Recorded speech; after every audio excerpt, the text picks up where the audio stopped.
అందరికీ నమస్కారం. ఇటీవల భారతదేశం మొత్తం ఎక్కడ చూసినా గెలిచిన పార్టీ వాళ్ళేమో ఆనందంతో సంబరాలు చేసుకుంటున్నారు. ఓడిపోయిన పార్టీ వాళ్ళు ముక్త కంఠంతో ఈవీఎం ట్యాంపరింగ్ జరిగిందని ఆరోపణలు చేస్తూ ఉన్నారు. ఓడిపోయిన వాళ్ళంతా కూడా. ఇది ఒక రాష్ట్రంలో కాదు, దేశం మొత్తం జరుగుతుంది. దీనికి గెలిచిన వాళ్ళేమో హ్యాపీగా ఉన్నారు. ఓడిపోయిన వాళ్ళ మటుకి ఇది ఒక వంకగా, ఒక సాకుగా తీసుకుని చెప్తా ఉన్నారు. ఏమని? ట్యాంపరింగ్ చేసాం, ఓడిపోయామని. ఉదాహరణకి 2019లో చంద్రబాబు నాయుడు గారు ఓడిపోయినప్పుడు ఈవీఎంలు ట్యాంపరింగ్ జరిగిందని అంటున్నారు అని అన్నాడు చంద్రబాబు నాయుడు గారు. ఆ రోజు తెలుగుదేశం వాళ్ళంతా కూడా ట్యాంపరింగ్ జరిగిందని మొత్తుకున్నారు. ఎందుకు?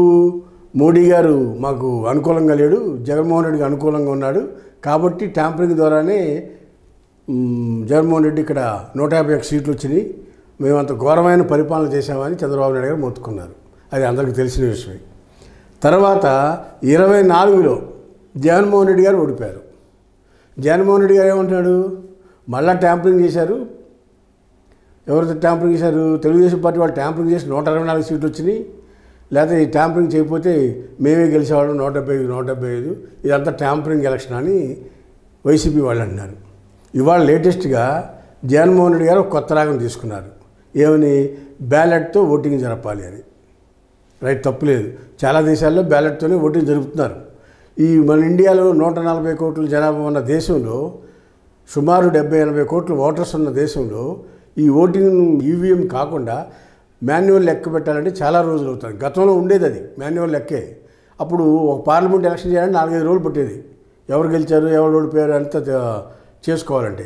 అలాంటి పరిస్థితి నుంచి మోడర్నైజ్ చేసి టెక్నాలజీని ఉపయోగించుకుని ఈ ఈవీఎంల ద్వారా జరుగుతుంది అనేది ఒక పద్ధతికి అలవాటు చేశారు. ఆ పద్ధతి ప్రకారం జరుగుతుంది. ఓడిపోయిన వాళ్ళంతా పరిపక్వంగా మాట్లాడుతున్నారు.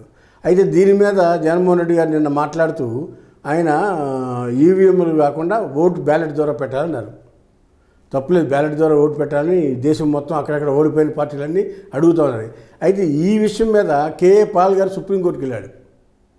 సుప్రీంకోర్టు క్లియర్గా చెప్పింది, ఓడిపోయిన వాళ్ళంతా ఇది ఒక పనికిమాలి కార్యక్రమం తీసుకుని కోర్టుకు వస్తున్నారు అని కేసు తీసుకోకుండా కొట్టిపారేశారు సుప్రీంకోర్టు వాళ్ళు.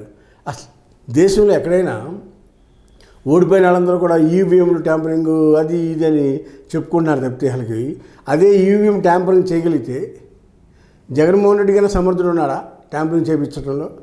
151 సీట్లతో అధికారం చేపట్టాడు. 24 ఎండింగ్ వరకు ఎలక్షన్ ఆయన సీఎంగానే జరిపారు కదా. మరి ఆయనకైనా సమర్థుడా? లేదు, మోడీ గారికైనా సమర్థుడా? మన దేశంలో మోడీ గారికి 300 పైచిలకు సీట్లు ఉన్నాయి. ఇప్పుడు 19 లేవు. ఇప్పుడు 24 వచ్చేప్పుడు 240 డౌన్ అయిపోయింది. మరి మోడీ గారే కావాలనుకుంటే 300-400 ట్యాంపరింగ్ చేసుకోవచ్చుగా. వాళ్ళకి చంద్రబాబు నాయుడు మీద బీహార్ నితిన్ కుమార్ మీద ఆధారపడిన పరిస్థితి వచ్చింది ఇవాళ. ఏది? బీజేపీ వాళ్ళు కేంద్రంలో అధికారం చేయాలంటే. మరి ఆ పరిస్థితి ఎందుకు ఉండేది? ప్రజలు విజ్ఞానవంతులై ఆలోచించి మాట్లాడాలి. లేదు, సిస్టమ్ బ్యాలెట్ పేపర్ అడగటం అనేది తప్పు కాదు. దేశంలో బ్యాలెట్ పేపర్ పెట్టచ్చు. కానీ ఓడిపోయిన ఈవీఎం ట్యాంపరింగ్ జరిగింది అనేది ఈ కింద నుంచి గ్రామ స్థాయి నుంచి దేశ ప్రధాని వరకు అందరూ ఈ మాటలు మాట్లాడుతూ ఉంటే మనం నడిచే సిస్టమ్ మీద మనకే నమ్మకం లేనప్పుడు ఆ సిస్టమ్ ఎందుకు తీసేయచ్చు కదా. ఇది చాలా తప్పు. చాలా సందర్భాల్లో ఛాలెంజ్ చేశారు. ఎవరు? ఈ ఈవీఎం తయారు చేసిన కంపెనీ వాళ్ళు. మొన్న ఎలక్షన్లో అయితే ఎలన్ మాస్క్ చెప్పాడు ఈవీఎం ట్యాంపరింగ్ చేయొచ్చు, అదంతా కంట్రోల్ సిస్టమ్ ద్వారా మేనేజ్ చేయొచ్చు అని చెప్పాడన్నారు. మరి చెప్పినప్పుడు రుజువు చేయొచ్చు కదా. ఇవన్నీ అసత్యాలని ఆరోపణలు, ఓటమి ఎందుకు చెందాము అనే దాన్ని తెలుసుకోకుండా మాట్లాడే మాటలు, ఓటమి కారణాలు ఏంటో ఎదుర్కోవాలా, దాని మీద పరిశోధన చేయాలా. అంతేగాని ఈవీఎం ట్యాంపరింగ్ చేసినని ఏదో స్వామి చెప్పినట్టు ఉంది. ఓడిపోయిన ప్రతి ఒక్కడు కూడా ఈవీఎం ట్యాంపరింగ్ జరిగిందని ఒక వంక తప్పితే ఇది వాస్తవాలు అనేది లేదు అనేది ఈ సందర్భంగా తెలియపరచవచ్చు. హాయ్ ఫ్రెండ్స్, మా ఫ్యూచర్ టుడే ఛానల్ చూస్తున్నందుకు చాలా థ్యాంక్స్. మరిన్ని లేటెస్ట్ వీడియోస్ కోసం వెంటనే సబ్స్క్రైబ్ చేయండి. అలాగే ఈ బెల్ ని కూడా రింగ్ చేసేయండి. మా లేటెస్ట్ వీడియోస్ నోటిఫికేషన్స్ అన్నీ మీ మొబైల్లో వస్తాయి. మా వీడియోస్ మీకు నచ్చితే లైక్ చేయండి, షేర్ చేయండి, నచ్చకపోతే కామెంట్ చేయండి.